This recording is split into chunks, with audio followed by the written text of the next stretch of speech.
This man was given 3 life sentences for killing the child and girlfriend. Is it worth it? Was he remorseful? I didn't do, Let's watch it. and I am not sorry for the things I did do. Mr. O'Neal, All right. listen, stop. All right. Listen to me. I'm not You're not going to raise your voice again.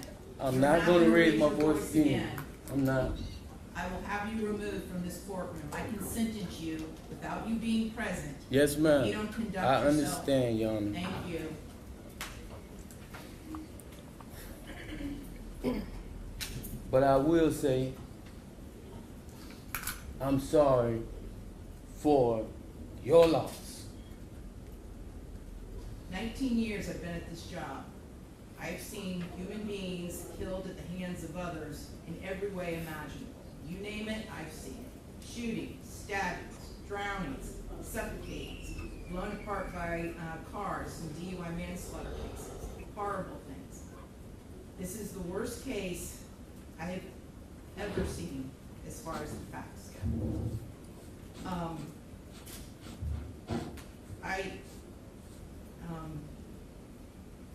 When the person from fire department, when he testified, and when he said that he retrieved the body of Ronnie O'Neal from the home, and all he could do was sob.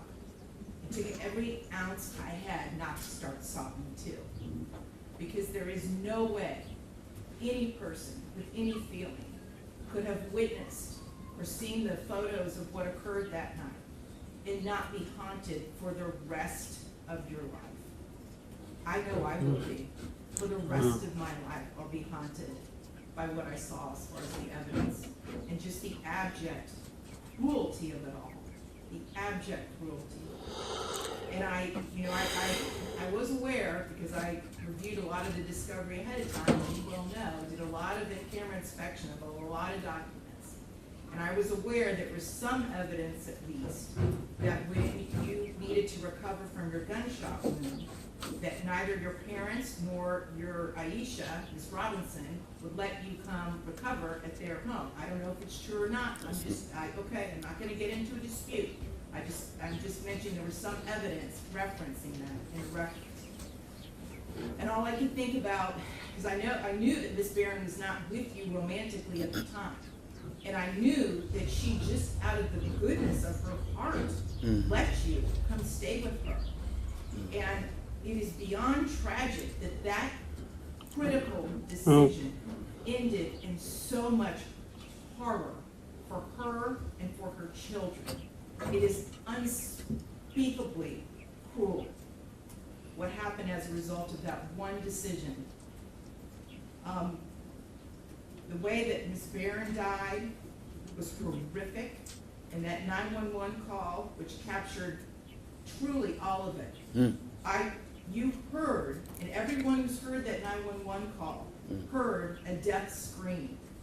If anybody ever wants to know what it sounds like before a human being dies, knowing that their death is imminent, that's exactly what it is. That was a death scream. We're going to see if it's true. But what happened to little Ronivia and to little Ronnie, but I'm going to focus on Ronivia, because she was special. And you could tell Miss Barron had done everything she could to create a beautiful home for her family. I noticed that the Ronivia's bedroom, before you set it on fire, you could tell she tried so hard to make her feel like a princess. Kenyatta did everything she could. And I noticed too in the kitchen, on the refrigerator, she put up magnets that said faith, love, family, hope. And then you know what else happened to that refrigerator during that night? It got splattered with blood all over it due to what happened. Little Ronivia, she couldn't scream, she couldn't run away, and she witnessed what you did to her mother as far as shooting her mother in the arm with the gunshot. She knew. And the horror that child suffered. And she already had a life where she was born with challenges regarding her physical and her mental disabilities. But the pain and suffering that she suffered that night at your hands, unspeakable. unspeakable, absolutely unspeakable. And at the moment, that first time you struck her with that hatchet, and little Ronnie testified that all he could see was tears coming out of his sister's face.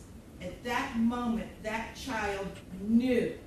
She knew she was being betrayed in the cruelest, most tragic and sorrowful way that a child could ever be betrayed. She was being betrayed by her parent, the one person that should be there to protect their children and love them and keep them from harm. And that was the last thing that child felt before she passed on from this earth, was your utter, cruel betrayal to her. And I read somewhere, and I don't know if it's true or not, I have no idea, but I read somewhere that souls pick their lives, and that they know exactly how difficult their lives are going to be before they enter into this world. And I don't know if that's true or not, but if it is, Ronnie O'Neal is one of the bravest souls I have ever come across in my 54 years on this planet. One of the bravest ever, ever, because she suffered so traumatically.